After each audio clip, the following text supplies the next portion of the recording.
Congresso.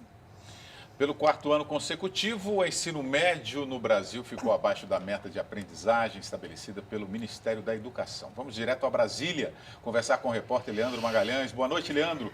Qual foi a pedra no sapato dos nossos estudantes, hein, Leandro? Muito boa noite, William. Boa noite a todos que assistem ao Jornal da Cultura. William, a principal dificuldade, a maior dificuldade continua sendo português e matemática. Vamos ver na reportagem.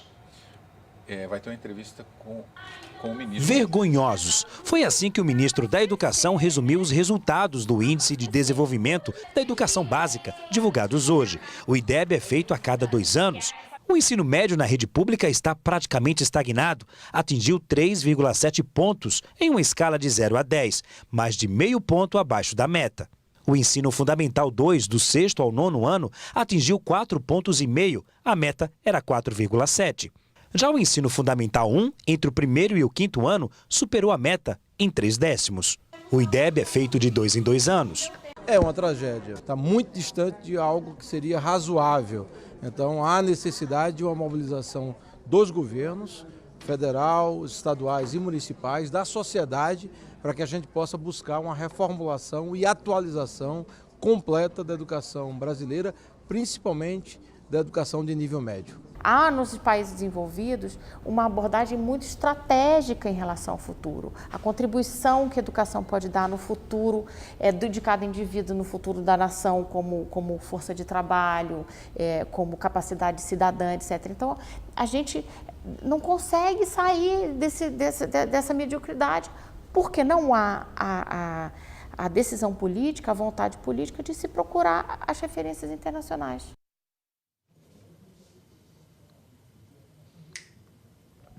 Bem, para responder essas e outras perguntas, eu converso agora com o ministro da Educação, Mendonça Filho. Ministro, antes de tudo, obrigado para participar, aqui do Jornal da Cultura. Vamos responder ao questionamento da reportagem. Há vontade política e falta de vontade política, ministro? Eu acho que não é só vontade política, até porque a vontade política foi manifestada diversas vezes ao longo dos últimos anos. O orçamento do Ministério da Educação foi triplicado em termos reais. E, infelizmente, o quadro geral da educação brasileira ainda é muito triste. E, principalmente na educação do nível médio, a gente tem aí um quadro para lá de crítico, onde boa parte dos jovens nem estudam, nem trabalham. E a gente tem uma escola dessintonizada e desconectada com a realidade de vida de jovens que precisam se preparar para a vida profissional e que, infelizmente, não têm hoje a garantia de uma educação pública de boa qualidade. Ministro, o senhor está há menos de 4 meses no Ministério. Qual o plano que o Ministério tem, que o senhor tem para resolver a questão da educação no país daqui para frente? Bom, primeiro, não é uma tarefa única e exclusiva do Ministério da Educação. A gente tem que pressupor uma atuação do governo federal. Eu represento o governo do presidente Temer como ministro da Educação, mas a integração com estados e municípios, uma mobilização de professores, educadores, profissionais ligados à educação, pais e estudantes, para que a gente possa mudar justamente essa realidade difícil e de lacunas enormes para a educação brasileira. Na educação, no ensino fundamental, nos anos iniciais, nós cumprimos a meta fixada para 2015, mas infelizmente não aconteceu o mesmo nos anos finais do ensino fundamental e no ensino médio, mostrando uma distância enorme. Então há de se investir hoje cada vez mais na gestão, na valorização e fortalecimento da qualidade do ensino através de professores capacitados e preparados para o ensino dentro da sala de aula e toda a reestruturação do ensino médio, que passará, inclusive, por um projeto de lei ou mesmo uma medida provisória para alterar a arquitetura do ensino médio. A Base Nacional Comum Curricular, que terá como foco inicial a educação infantil e o ensino fundamental, deve estar pronta nos próximos meses para que a gente possa revolucionar a educação, focando inclusive gestão, qualidade na gestão.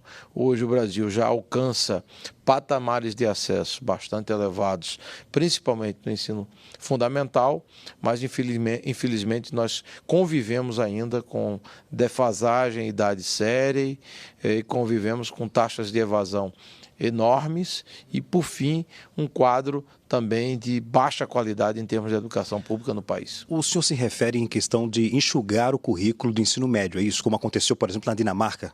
É, um currículo mais enxuto, sintonizado com o mercado de trabalho e com as perspectivas de futuro de cada jovem brasileiro. Você tem que protagonizar para onde você vai, de que forma você quer traçar seu caminho do ponto de vista educacional, para a educação técnica e acesso ao ensino superior. Ministro, agora no outro lado, em relação à infraestrutura de escolas e também de salário de professores.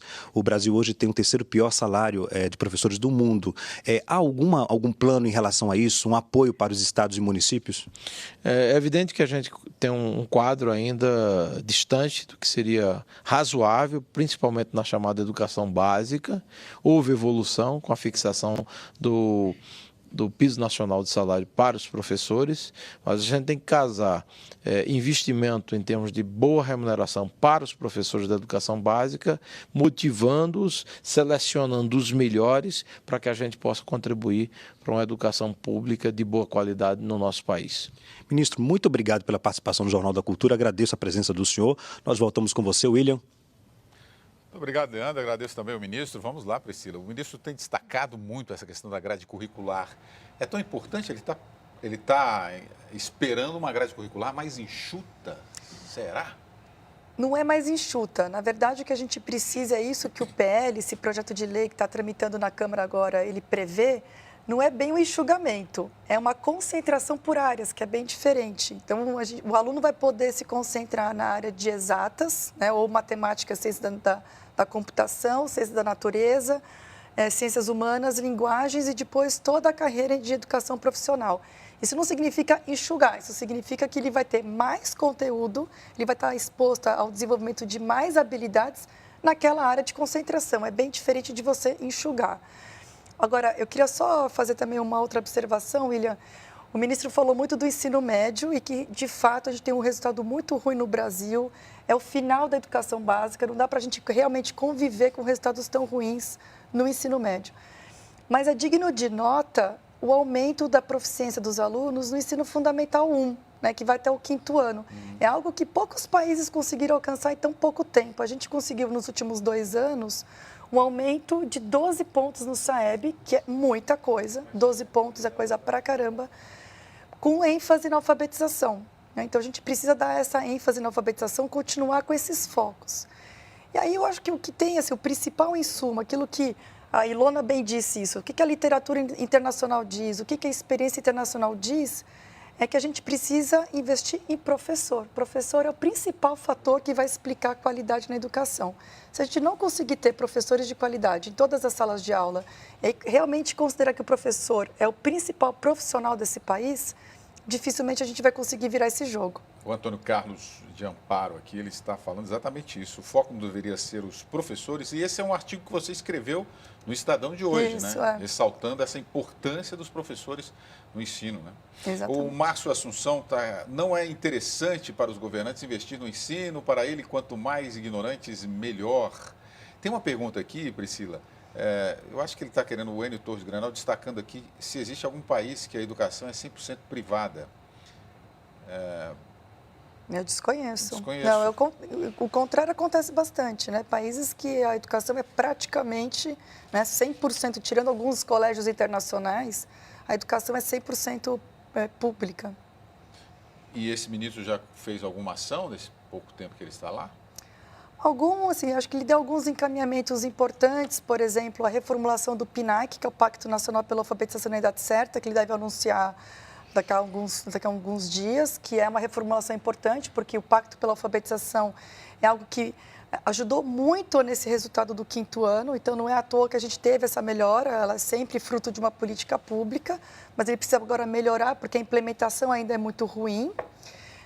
Tem aí um esforço de melhorar a Base Nacional Comum, que é esse currículo nacional que vai orientar a ação de estados, municípios, professores, avaliação. Quer dizer, tem um exército de gente trabalhando para a educação e que precisa ter esse norte, que é exatamente o que os alunos precisam aprender em cada ano.